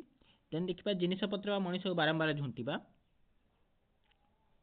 सरी घन घन आखि मिटिमिटी करमर जो दृष्टि शक्तियुक्त होता है श्रवण बेले होना था जिनपतर बारंबार झुंटा ना ये भी नुहे कार्यर फलाफल अनुमान कर न पारिबा ये भी नुहे से कही भल भाव में शुणापी मुंड को शब्द आसुवा दिग को ढलैबा जिते शुणापी मुंड को जो दिग को शब्द आस देखुए आपने श्रवण दोषयुक्त होता है कौन जो साइड शब्द आसते से साइड को निज मुंड को ढलाई था यहाँ देखने जना पड़ो से शिक्षार्थी कौन ना श्रवण दोषयुक्त होई अछि।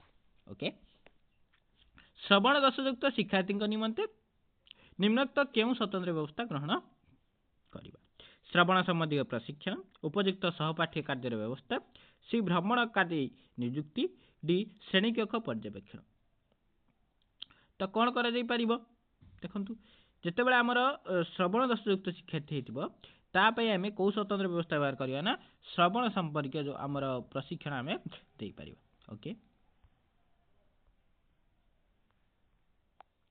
ଶ୍ରବଣ ଦୋଷଯୁକ୍ତ ଶିକ୍ଷାର୍ଥୀ ନିମନ୍ତେ କେଉଁ ସ୍ୱତନ୍ତ୍ର ବ୍ୟବସ୍ଥା ଗ୍ରହଣ କରାଯିବା ଉଚିତ? ଅପସନ୍ ଏ ରେଡ଼ିଓ ମାଧ୍ୟମରେ ଶିକ୍ଷଣ ବ୍ୟବସ୍ଥା, ଅପସନ୍ ବି ଶିକ୍ଷାଦାନ ସମୟରେ ଶିକ୍ଷକ ଅପେକ୍ଷାକୃତ ବଡ଼ ପାଟିରେ କଥା କହିବା ଆବଶ୍ୟକ, ଅପସନ୍ ସି ସ୍ୱତନ୍ତ୍ର ଶିକ୍ଷାଦାନ ପଦ୍ଧତି, ଅପସନ୍ ଡି ନିର୍ଦ୍ଦିଷ୍ଟ ବୟସ ଅପେକ୍ଷା କମ୍ ବୟସର ବିଦ୍ୟାଳୟରେ ନାମ ଲେଖାଇବା ବ୍ୟବସ୍ଥା। ସେଠି କହିଲା କି ଆମର ଶ୍ରବଣ ଦୋଷଯୁକ୍ତ ଶିକ୍ଷାର୍ଥୀ, ବୁଝିପାରିଲେ, ଯେହେତୁ ସେ ଶ୍ରବଣ ଦୋଷଯୁକ୍ତ ହେଇଥିବ ତାହେଲେ ଆମେ ତା ପାଇଁ କ'ଣ କରିପାରିବା କି ଯେହେତୁ ସେ ଶ୍ରବଣ ବାଧିତ ପିଲା ତା ପାଇଁ ଆମେ ଶିକ୍ଷାଦାନ ସମୟରେ କ'ଣ ନା ଶିକ୍ଷକଟିଏ ବଡ଼ ପାଟିରେ କହିବା ଆବଶ୍ୟକ। ଏ ବଡ଼ ପାଟିରେ କହିଲେ ନିହାତି ଶ୍ରବଣ ବାଧିତ ପିଲାଙ୍କୁ ମଧ୍ୟ ଅସୁବିଧା ହେବ ନାହିଁ, ସେ ଟିକେ କ୍ଲିୟରଲି ଶୁଣି ପାରିବେ। ଓକେ, ରେଡ଼ିଓ ମାଧ୍ୟମ ତ ଶିକ୍ଷଣ ବ୍ୟବସ୍ଥା କରାଯାଇପାରିବନି, ତାକୁ ଆମେ ରେଡ଼ିଓକୁ ଶିକ୍ଷଣ ସାମଗ୍ରୀ ହିସାବରେ ବ୍ୟବହାର କରିପାରିବା, ତା ମାଧ୍ୟମରେ ଶିକ୍ଷଣ କରିପାରିବା ନାହିଁ।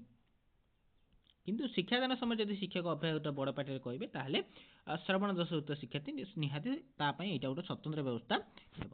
ପରବର୍ତ୍ତୀ ପ୍ରଶ୍ନ,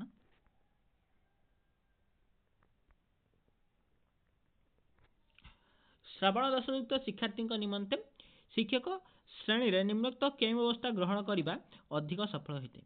କେଉଁ ବ୍ୟବସ୍ଥା ଗ୍ରହଣ କରିବା ଅଧିକ ସଫଳ ହୋଇଥାଏ ନା ଯେତେବେଳେ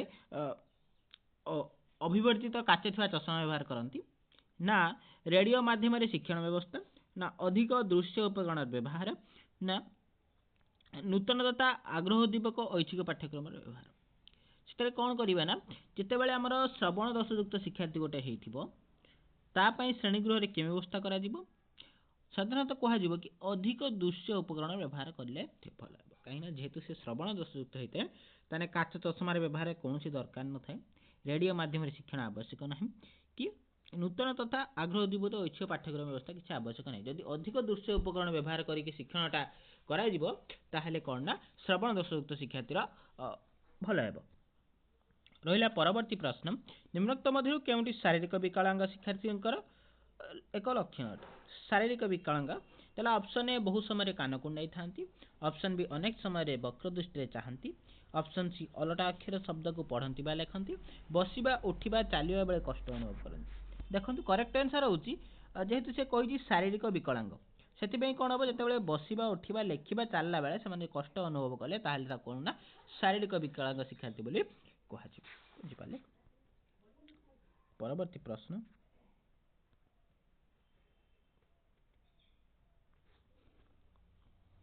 ଶାରୀରିକ ବିକଳାଙ୍ଗ ଶିକ୍ଷାର୍ଥୀମାନଙ୍କ ପାଇଁ ଶ୍ରେଣୀର ନିମ୍ନୋକ୍ତ କେଉଁ ସ୍ୱତନ୍ତ୍ର ବ୍ୟବସ୍ଥା ଗ୍ରହଣ କରାଯାଇଥାଏ?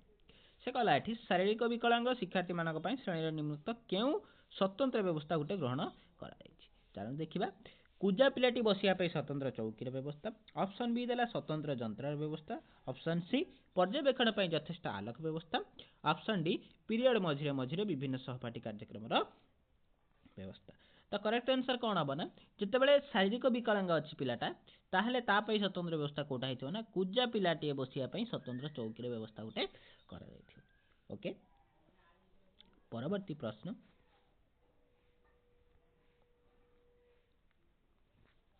ଆମ ରାଜ୍ୟରେ କେତୋଟି ସମ୍ପ୍ରଦାୟର ଆଦିବାସୀ ଅଛନ୍ତି?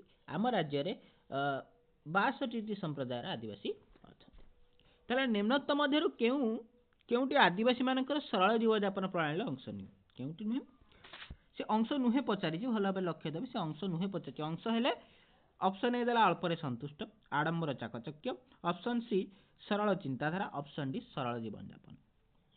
ଆଦିବାସୀମାନଙ୍କର ସରଳ ଜୀବନ ପ୍ରଣାଳୀର ଅଂଶ ନୁହେଁ। ଅଳ୍ପରେ ସନ୍ତୁଷ୍ଟ ହେବା ଇଏ ଗୋଟେ ଅଂଶ, ସରଳ ଚିନ୍ତାଧାରା କରିବା ଇଏ ବି ଗୋଟେ ଅଂଶ, ସରଳ ଜୀବନଯାପନ କରିବା ଇଏ ବି ଗୋଟେ ଅଂଶ।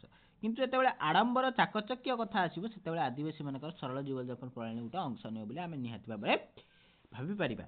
କାହିଁକିନା ଆଦିବାସୀମାନେ କେବେ ହେଲେ ଆଡ଼ମ୍ବର ଆଉ ଚକଚକ୍ୟ ଜୀବନଯାପନ କରନ୍ତିନି, କିନ୍ତୁ ଅଳ୍ପରେ ସେମାନେ ସନ୍ତୁଷ୍ଟ ହୋଇଯାଆନ୍ତି, ନିଜର ଚିନ୍ତାଧାରା ବହୁତ ସରଳ ଥାଏ ଏବଂ ତାଙ୍କର ଜୀବନଯାପନ ପ୍ରଣାଳୀ ମଧ୍ୟ ବହୁତ ସରଳ ହୋଇଥାଏ। ପରବର୍ତ୍ତୀ ପ୍ରଶ୍ନ ହେଉଛି ଏକ ଆଦିବାସୀ ସମ୍ପ୍ରଦାୟର ସମ୍ମିଳିତ ଜୀବନର ଏକ ନିଦର୍ଶନ ହେଉଛି କ'ଣ? ସମ୍ମିଳିତ ଜୀବନର ଗୋଟେ ନିଦର୍ଶନ କ'ଣ କି ଜାତି ମହାସଭା और सांस्कृतिक कार्यक्रम, और मूल्यबोध और भागीदारी। तो करेक्ट आंसर कौन हो ना जितेबाला जाति महासभा हम ताहले आदिवासी संप्रदायर सम्मिलित जीवन एक निदर्शन बोली ताकू कुहा जीव। 53 आदिवासी बसती मध्य परस्पर साहाय्य सहयोग और मिलमिशी चलिबा रीति को देखिले तांकर जनबसती निम्नक्त मध्य केउ प्रकार मने होइथे केउ प्रकार मने होइथे ना जितेबाला आम देखा कि आदिवासी मानकर देला आदिवासी मानकर बसती मध्य परस्पर मध्य साहाय्य रोचे ओके सहयोग मिलमिशी चलिबार रीति ताने केउ प्रकार हम ऑप्शन ए देला एकक परिवार ऑप्शन बी संप्रसारित परिवार ऑप्शन सी भागीदारी परिवार ऑप्शन डी स्वतंत्रता। एकक परिवार केबे हेले हेबो नाही भागीदारी मध्ये हेबो नाही स्वतंत्रता हेबो नाही कोन संप्रसारित तांको परिवारडा गोटे संप्रसारित रीति रे अछि बोली कहा जाई परियो काहेकि ना सेमानक मध्यरे साहाय्य रही सहयोग रही और मिलमिशी चलिबार रीति रही जहाकू संप्रसारित परिवार गोटे अंश बोली धरा जाए अर्थात संप्रसारित परिवार बोली धरा जाए थाए। चलो देखिबा परवर्ती प्रश्न। आदिवासी परिवार रे बहु निष्पत्ति रे एवं सबु कार्य रे महिला मानकर पुरुष मानक परि समान अंश ग्रहण करिबार सुযোগ थाए कारण गणतांत्रिक मनोभाव पाई ना महिला प्राधान्य समाज पाई महिला माने रोजगारक्षम ना महिला माने स्वाधीन। तो करेक्ट आंसर होची ऑप्शन सी महिला माने कोना रोजगारक्षम होइथांती सेथिपई कोन करा जाय ना जेहेतु महिला माने तांकर रोजगारक्षम होइथान सेथिपई कोन प्रायतः जहाँ भी निष्पत्ति निया से परिवार रे महिला मानकर पुरुष मानक परि समान ग्रहण करिवार अंश ग्रहण करिवार कोन अधिकार थाए। आदिवासी हरिजन और उपांत अंचल पिला माने विद्यालय पई विमुख काहेकि जदि आदिवासी हरिजन आउ उपांत अंचल विद्यालय पई विमुख होइथांती काहेकि ना कारण पितामातांकर विद्यालय प्रति अनुकूल मनोभाव घरर आर्थिक व्यवस्था सचल थिबारु कथित बहिभाषा मध्य सामंजस्य सेमानक प्रति होता बाछ विचार पक्षाघात आउ नीति ताने कौन कहला एठी आदिवासी हरिजन जो उपांत अंचल था पिलाने विद्यालय कहीं विमुख होता अर्थात विद्यालय कहीं आसी नाती कहीं सेमानक प्रति होता बाछ विचार जेहेतु आदिवासी पिला होता हरिजन पिला सेमानक प्रति निहाती बाछ विचार कर थाए ये जो बाछ विचार समाज रे सेमानक पई सेथिपई कोन ना सेमाने विद्यालय पई सेमानक पिला माने विद्यालय पई कोन ना विमुख हेउछंती। परवर्ती प्रश्न।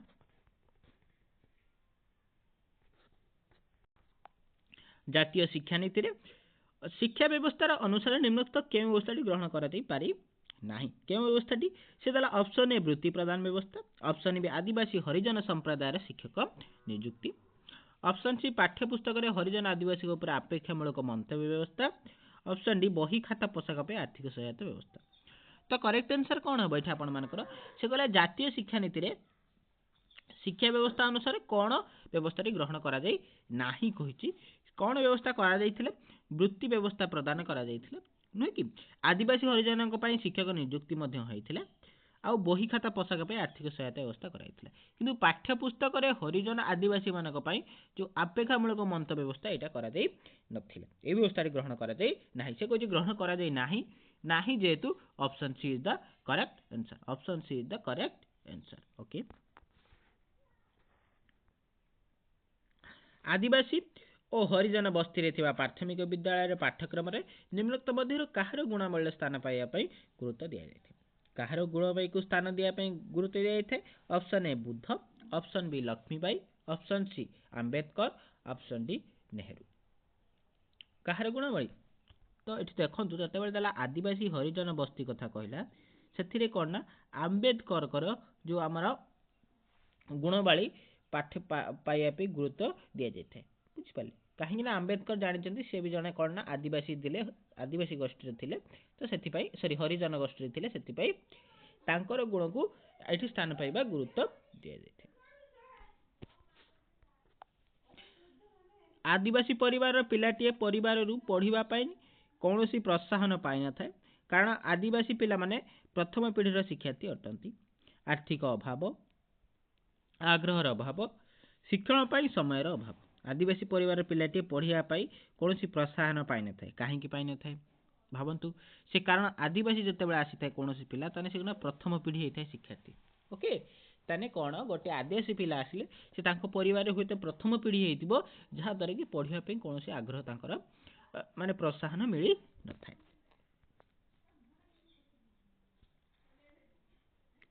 आदिवासी मानक मध्यरे शिक्षा प्रति अनुकूल मनोभाव सृष्टि करिया पई निम्नलिखित केउंठी आवश्यकता अछि? गोष्ठी संचालन ना अण आदिवासी शिक्षक नियुक्ति ना लिखित भाषा उपरे गुरुत्व ना आर्थिक उन्नति। जदि कुहाଯିब गोष्ठी संचालन हेउछि एठी करेक्ट आंसर काहेकि ना सेतेबेले आदिवासी को शिक्षा प्रति अनुकूल मनोभाव सृष्टि करिया निमंते काहार आवश्यकता अछि? गोष्ठी। जदि गोष्ठी संचालन हेबो सेठी पिलामानक विषय कहिबे शिक्षा विषय समस्त को सचेतन कराइबे ताहाले कोन हबो ना निश्चित भाबरे आदिवासी माने शिक्षा प्रति अनुकूल मनोभाव आसीबो। भाषा पार्थक्य दूर करिबा पई आदिवासी पिलामानक निमित्त केउ प्रकार पाठ्य पुस्तक व्यवहार कराजिबा उचित? भाषा पार्थक्य ओके जदि भाषा पार्थक्य दूर करिबा पई आदिवासी पिलामान निमित्त केउ प्रकार पाठ्य पुस्तक कराजिबा उचित?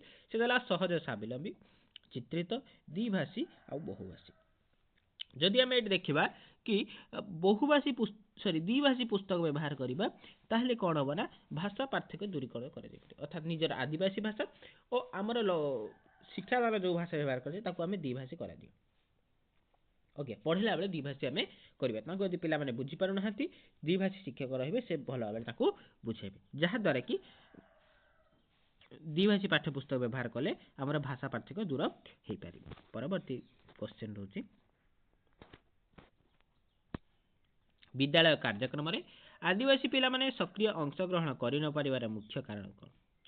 विद्यालय कार्यक्रम होउछि गोटे आदिवासी पिला सक्रिय अंशग्रहण करूना ता माने मुख्य कारण कौन हेतिबो कि ऑप्शन ए देला उपयुक्त शैक्षिक वातावरण अभाव, शिक्षा प्रति उदासीनता, ऑप्शन सी गोष्ठी संचालन, ऑप्शन डी अण आदिवासी शिक्षक सह उत्तम बुझामणार अभाव। तो करेक्ट आंसर कौन हम एठी हमर कि अण आदिवासी शिक्षक सह उत्तम बुझामणार अभाव। जेतेबेले अण आदिवासी शिक्षक सह उत्तम बुझामणार अभाव होउतबो ताहले सेठी कोन ना विद्यालय कार्यक्रम आदिवासी पिला मानकर सक्रिय अंशग्रहण करि परिबे नाही एहा होछि मुख्य कारण होइते। स्वतंत्र गोष्ठी शिक्षार्थी मानक मुख्यतः केते भाग विभक्त करा जायछि? स्वतंत्र गोष्ठी शिक्षार्थी मानक मुख्यतः केते भाग विभक्त करा जायछि? 4 भाग विभक्त करा जायछि। ओके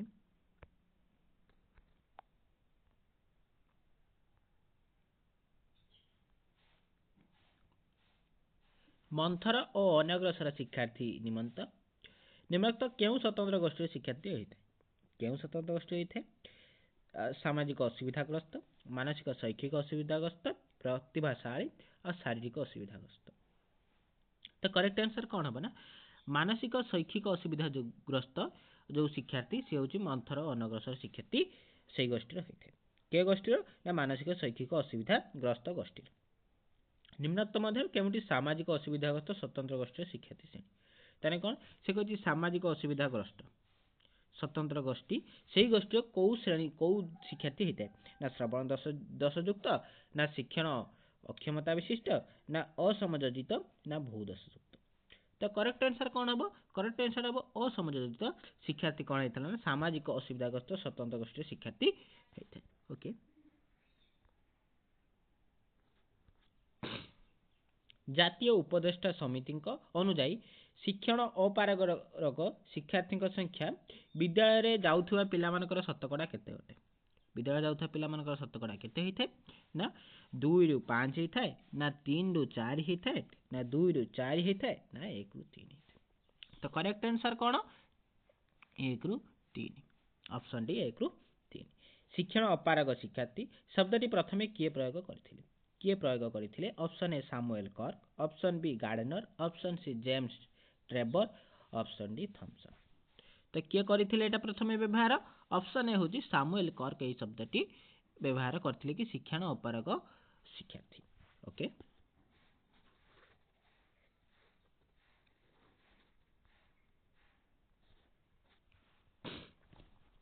कृत्रिम अंग और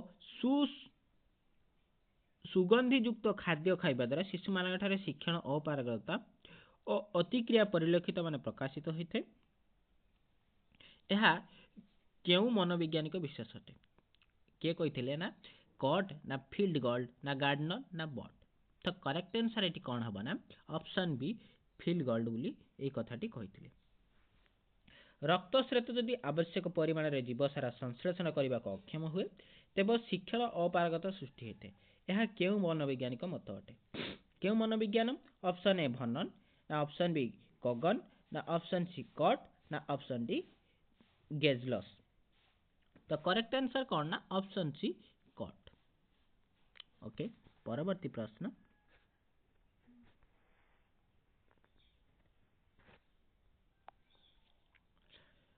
मनोविज्ञानी लाभिक मतरे मुख्यतः केते प्रकार परिवेशगत कारण शिक्षार्थी मानकर शिक्षण अपारगता निमंते दायी कहते option A 2 option B 4 option C 5 option D 3 से कौन कहले कि मनोविज्ञानी लाभिक मतरे से कौन कहते ना परिवेशगत कारण शिक्षार्थी मानक शिक्षण अपारगता निमंते दायी केते प्रकार परिवेशगत कारण केते प्रकार परिवेशगत कारण ना 3 प्रकार परिवेशगत कारण। ओके निम्नोक्त मध्य केउंटी शिक्षण अपारगता शिक्षार्थी लक्षण अटे अलटा भाव में अक्षर बा शब्द पढ़ती बा लेखती त्रुटिहीन भाव प्रत्यक्षता करती कर्म केन्द्रिक पदक्षेप ना विश्लेषण दक्षता। तो सठिक उत्तर कौन हम ना ऑप्शन ए अलटा भाव में अक्षर शब्द पढ़ती और लेखती यह हूँ बुद्धि संपर्क दुई उत्पादक तत्वर प्रवर्तक किए किए थिले option A Spearman option B Galton option C Binet option D Terman. तो सठिक उत्तर ऑप्शन सी स्पियरमैन स्पियरमैन होउचंती बुद्धि संपर्क दुई उत्पादक तत्व जो थिला तार से प्रवर्तक थिले जड़े व्यक्तिंकर बुद्ध्यांक 130 हेले निम्नोक्त उक्ति मध्यरु केमति ठीक जेतेबेले तांकर बुद्ध्यांक 130 अछि से कहिछि मानसिक बयस प्रकृत बयस ठारो बड़ हबो बा अधिका हबो मानसिक बयस इक्वल टू प्रकृत बयस मानसिक बयस प्रकृत बयस ठारो कम हबो एवं कौन से नुहे। तो सठिक उत्तर हम ऑप्शन ए मानसिक बयस प्रकृत बयस ठारू अधिका हेबो कारण जेतेबेले मानसिक बयस प्राकृतिक बयस ठारू अधिका हेबो सेतेबेले बुद्ध्यांक संख्या कौन ना 100 रु ऊपर को होई थाए। ओके मानसिक बयस इक्वल टू प्रकृत बयस तामेने सेतेबेले बुद्ध्यांक 100 हेई थाए। ओके बुझी पड़छन्ती ऑप्शन सी सर देला मानसिक बयस जेतेबेले प्रकृत बयस ठारू कम हेतिबो सेतेबेले कौन ना बुद्ध्यांक 100 रु मध्ये कम हेई थिबो। ओके परवर्ती प्रश्न केउ परीक्षण द्वारा जड़े प्रतिभावान शिक्षार्थी को चिन्हि पारिबो केउ परीक्षा द्वारा चिन्हि पारिबो ऑप्शन ए निदानात्मक ऑप्शन बी एकक परीक्षण ऑप्शन सी बुद्धि परीक्षण ऑप्शन डी सामर्थ्य परीक्षण। तो सठिक उत्तर ऑप्शन सी होची बुद्धि परीक्षण जहा द्वारा कि जड़े प्रतिभावान शिक्षार्थी को सहजरे चिन्हा दे पारिबो। प्रतिभाशाली शिक्षार्थी मानकर बुद्ध्यांक प्राय केते हेइथे प्रतिभाशाली शिक्षार्थी जेहेतु जड़े प्रतिभाशाली शिक्षार्थी तार बुद्ध्यांक केते हेइथिबो ऑप्शन ए 90 रु अधिक ऑप्शन बी 100 रु अधिक ऑप्शन सी 120 रु अधिक ऑप्शन डी 130 रु अधिक। तो करेक्ट आंसर कौन हेइथिबो ऑप्शन डी 130 रु अधिक जतेबेले हेइथिबो बुद्ध्यांक सेतेबेले कोन ना ताकू आमे प्रतिभाशाली शिक्षार्थी बोली कहि थाउ। ओके परवर्ती प्रश्न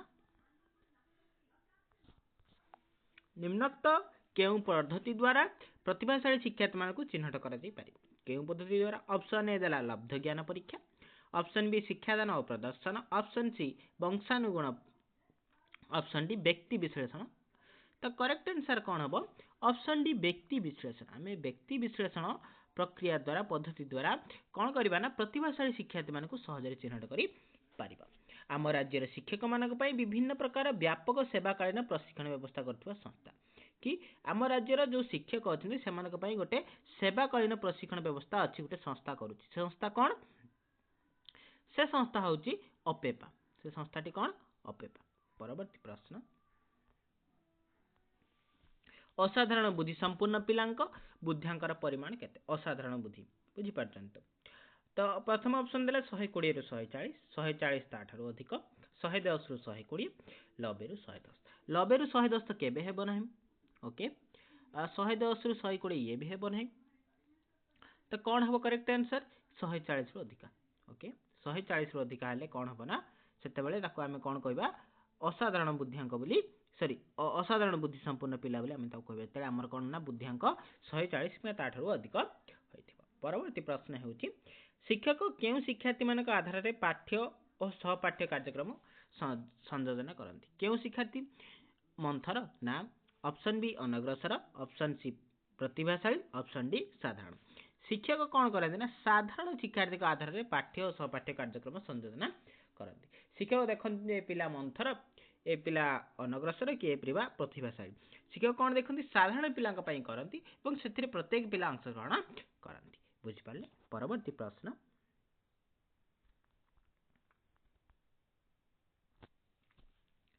ଲବେରୁ ଅଧିକ ବୁଦ୍ଧିଆଙ୍କ ଥିବା ପିଲାଙ୍କ କିଭଳି ବୁଦ୍ଧିଆ କୁହାଯାଏ? ଯେହେତୁ ଲବେରୁ 100 ଅଧିକ ବୁଦ୍ଧିଆଙ୍କ ଥିବା ପିଲା କିଭଳି ବୁଦ୍ଧିଆ କୁହାଯାଉଥିବ ସେମାନଙ୍କୁ ଅପସନ୍ ଏ ସାମାନ୍ୟ ବୁଦ୍ଧି, ନା ଅପସନ୍ ବି ଶ୍ରେଷ୍ଠ ବୁଦ୍ଧି, ନା ଅପସନ୍ ସି ବେଶୀ ବୁଦ୍ଧି, ନା ଅପସନ୍ ଡି ସାଧାରଣ ବୁଦ୍ଧି। ଯେତେବେଳେ ସେମାନଙ୍କର ବୁଦ୍ଧିଆଙ୍କ ଲବେରୁ 110 ହେଇଥିବ ସେଟାକୁ କ'ଣ କୁହାଯିବ ନା ସାଧାରଣ ବୁଦ୍ଧି ବୋଲି କୁହାଯିବ। ଓକେ, ସାମାନ୍ୟ ହେଲେ ଲବେରୁ କମ୍ ହେଇଥାଏ, ବେଶୀ ବୁଦ୍ଧି ହେଲେ 110ରୁ 120 ମଧ୍ୟରେ ଥାଏ, ଶ୍ରେଷ୍ଠ ବୁଦ୍ଧି ହେଲେ 120ରୁ 140। ଆପଣ ମାନେ ଏଟା ଜାଣିପାରିବେ, ଅଛି ଆପଣ ମାନେ ବୁକ୍ରେ ଅଛି, ପଢ଼ିଦେବେ ଭଲରେ। ତାପରେ ହେଲା 10 ନମ୍ବର କ୍ୱେଶ୍ଚନ୍, ଅମୃତ ଚିନ୍ତନ କରିବା ପାଇଁ ବ୍ୟକ୍ତି ଯେତେ ପରିମାଣରେ ସମର୍ଥ ସେ ସେତେ ପରିମାଣରେ ବୁଦ୍ଧିଆ ଅଟେ। ଏକଥା କିଏ କହିଥିଲେ? ଏକଥା ଅପସନ୍ ଏ ବୋରିଂ, ନା ଅପସନ୍ ବି ଆଲଫ୍ରେଡ୍ ବିନେଟ୍, ନା ଅପସନ୍ ସି ଜନ୍ ପିଆଜେ, ନା ଅପସନ୍ ଡି ଟର୍ମାନ। ତ ଏ କଥାଟି କିଏ କହିଥିଲେ? ଟର୍ମାନ କହିଥିଲେ। ଓକେ,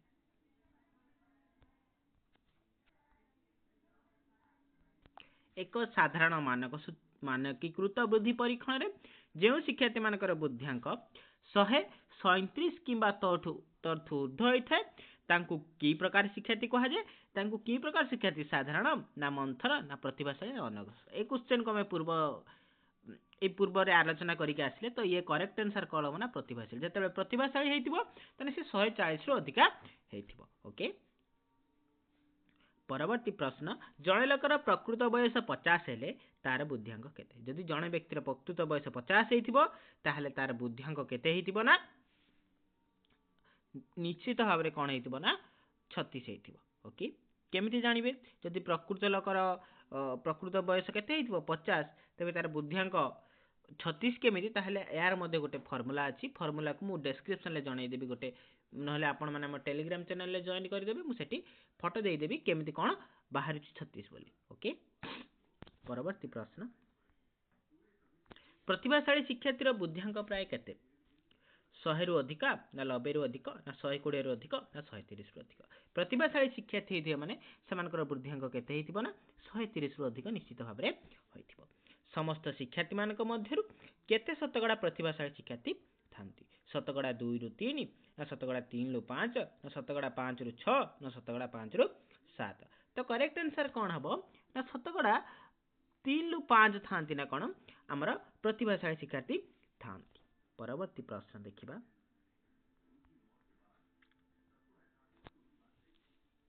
ଜଣେ ବ୍ୟକ୍ତିର ବୁଦ୍ଧିଆଙ୍କ 140ରୁ ଅଧିକା ହେଲେ ତାକୁ ନିମ୍ନୋକ୍ତ କେଉଁ ବର୍ଗରେ ରଖାଯାଏ? ଯଦି ଜଣେ ବ୍ୟକ୍ତିର ବୁଦ୍ଧିଆଙ୍କ କ'ଣ ହେଇଥିବ ନା 140ରୁ ଅଧିକ ହେଇଥିବ ତାକୁ କ'ଣ?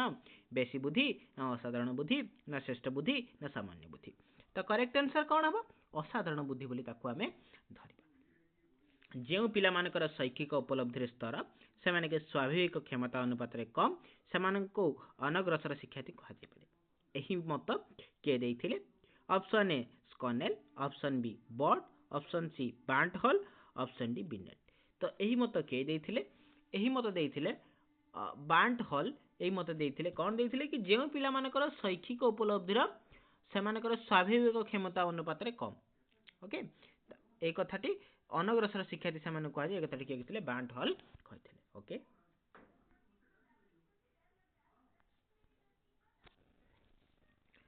ଶ୍ରେଷ୍ଠ ବୁଦ୍ଧି ସମ୍ପନ୍ନ ପିଲାଙ୍କ ବୁଦ୍ଧିଆଙ୍କ କେତେ? କେତେ? ଅପସନ୍ ଏ 90ରୁ 110, ଅପସନ୍ ବି 110ରୁ 120, 120ରୁ 140, ଅପସନ୍ ସି 90ରୁ 80ରୁ 90, ଅପସନ୍ ଡି 110ରୁ 120। ସେ କହିଛି ଶ୍ରେଷ୍ଠ ବୁଦ୍ଧି, ଯେହେତୁ ଶ୍ରେଷ୍ଠ ବୁଦ୍ଧି କହିଛି ତ ଆନ୍ସର କ'ଣ ହେବ ନା 120ରୁ 140। ମୁଁ କହିଥିଲି କି 120ରୁ 140 ହେଉଛି ଆମର ଶ୍ରେଷ୍ଠ ବୁଦ୍ଧି। ଯେଉଁ ଶିକ୍ଷାର୍ଥୀ ନିଜର ସାଧାରଣ ସହପାଠୀଙ୍କ ଠାରୁ ଶାରୀରିକ, ମାନସିକ, ସାମାଜିକ, ଆବେଗିକ ବା ଶୈକ୍ଷିକ ଦୃଷ୍ଟିକୋଣ ଠାରୁ ପୃଥକ ତାଙ୍କୁ କେଉଁ ଗୋଷ୍ଠୀର ଶିକ୍ଷାର୍ଥୀ କୁହାଯାଏ? କେଉଁ ଗୋଷ୍ଠୀର ଶିକ୍ଷାର୍ଥୀ କୁହାଯାଏ? ଅପସନ୍ ଏ ସ୍ୱତନ୍ତ୍ର ଆବଶ୍ୟକ ବିଶିଷ୍ଟ ଶିକ୍ଷାର୍ଥୀ, ନା ମଧୁର ଗତିରେ ଶିଖୁଥିବା ଶିକ୍ଷାର୍ଥୀ, ନା ସାଧାରଣ ଗତିରେ ଶିଖୁଥିବା ଶିକ୍ଷାର୍ଥୀ, ନା କ୍ଷିପ୍ର ଗତିରେ ଶିଖୁଥିବା ଶିକ୍ଷାର୍ଥୀ? ତ କରେକ୍ଟ ଆନ୍ସର ସ୍ୱତନ୍ତ୍ର ଆବଶ୍ୟକତା ବିଶିଷ୍ଟ ଶିକ୍ଷାର୍ଥୀ। ପରବର୍ତ୍ତୀ ପ୍ରଶ୍ନ, ବେଶୀ ବୁଦ୍ଧି ସମ୍ପୂର୍ଣ୍ଣ ପିଲାଙ୍କ ବୁଦ୍ଧିଆଙ୍କ କେତେ? ଯେତେବେଳେ ବେଶୀ ବୁଦ୍ଧି ହେଇଥିବ ସେମାନଙ୍କର ବୁଦ୍ଧିଆଙ୍କ କେତେ ହେଇଥିବ? 80ରୁ 90, ନା 110ରୁ 120, ନା 90ରୁ 110, ନା 120ରୁ 140? ତ କରେକ୍ଟ ଆନ୍ସର କ'ଣ ହେଇଥିବ?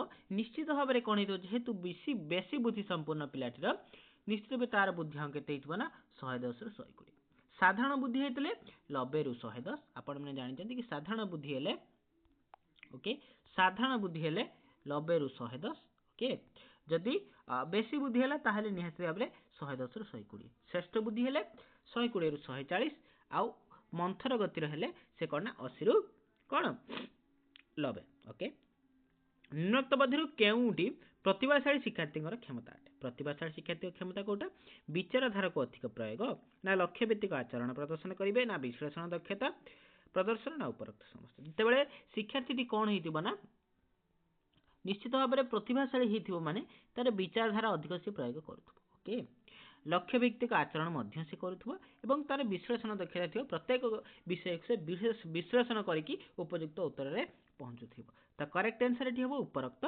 समस्त ओके परवर्ती प्रश्न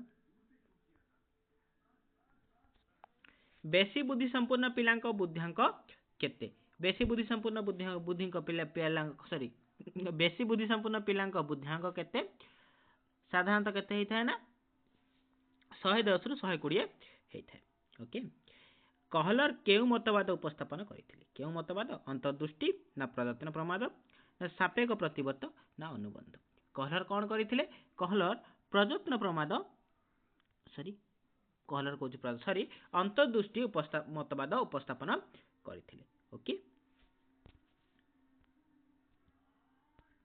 परवर्ती प्रश्न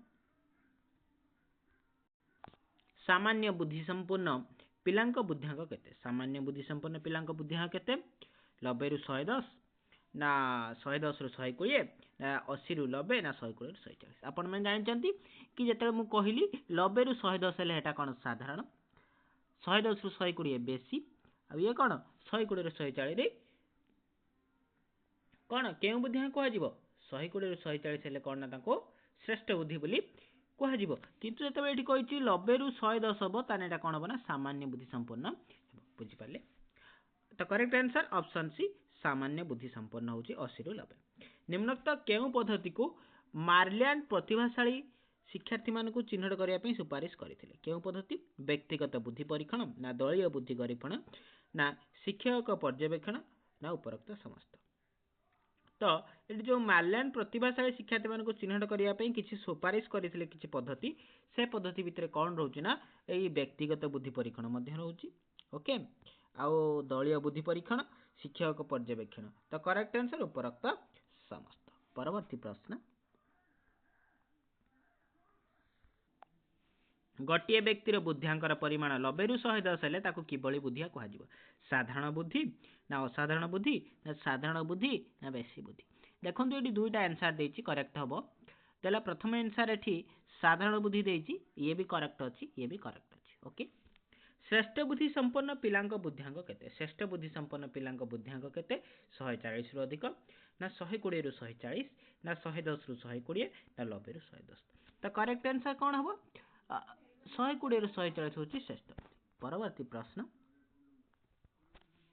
निम्नोक्त मध्यरु केउंटी प्रतिभाशाली शिक्षार्थी मानक निमंते स्वतंत्र शिक्षा व्यवस्था नै केउंटी नै शीघ्र विद्यालय प्रवेश करथिबे ना अधिक समय शिक्षण कार्य नियोजित करुथिबे श्रेणी विहीन शिक्षा व्यवस्था ना स्वतंत्र विद्यालय शिक्षा केउंटी से कहिछि कि प्रतिभाशाली शिक्षार्थी मानक निमंते स्वतंत्र शिक्षा व्यवस्था नुहे से कहिछि जेहेतु नुहे से कहिछि त करेक्ट आंसर कोन हबना अधिक समय शिक्षण कार्य नियोजन ताकू करबा उचित नुहे ओके परवर्ती प्रश्न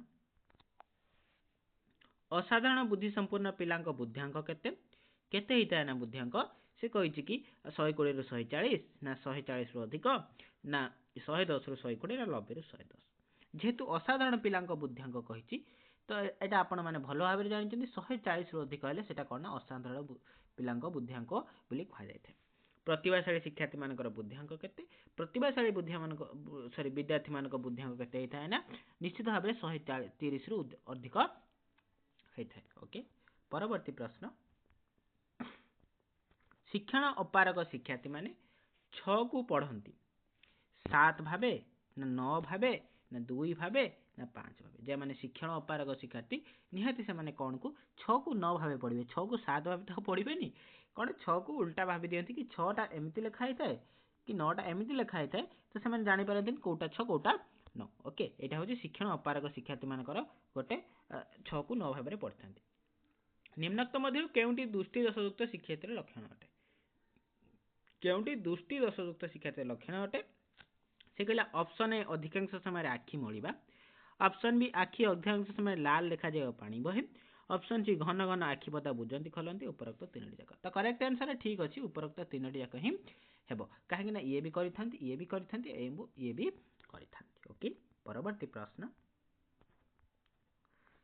दृष्टि दोषयुक्त शिक्षार्थी को मुख्यतः केतेटी उपाय चिन्हट करा जाई परिबो केतेटी उपाय चिन्हट करा जाई परिबो ना दुईटी उपाय चिन्हट करा जाई परिबो ओके दुईटी उपाय चिन्हट करा जाई परिबो विद्यालय को आसुवा पिलामानक मुख्य उद्देश्य निम्नलिखित केउंटी हेबा उचित शिखिबा ना समय अतिबाहित करबा ना खेलिबा ना खाद्य खाइबा तो करेक्ट आंसर कौन हम निश्चित भाव में विद्यालय को आसी पिलामानकर मुख्य उद्देश्य कौन रहिबा शिखिबा उपरे डिपेंडेंट रहिबो कि सेमाने केते शिखुचंती ओके आज शेष प्रश्न निम्नोक्त मध्य केउंटी गुणात्मक शिक्षार लक्ष्य नुहे ठीक भाव में शिक्षण अनुभूति पाइब विभिन्न शैक्षिक कार्य अंशग्रहण न कराइबा गणतांत्रिक मनोभाव वृद्धि सांस्कृतिक गुणार विकास तो करेक्ट आंसर कौन हम ना विभिन्न शैक्षिक कार्य अंशग्रहण न कराइबा हूँ गोटे गुणात्मक शिक्षार लक्ष्य नुहे बाकी सब हूँ गुणात्मक शिक्षार गोटे गोटे लक्ष्य बुझिपारे आज आम child development and pedagogy unit 3 रो समस्त क्वेश्चन को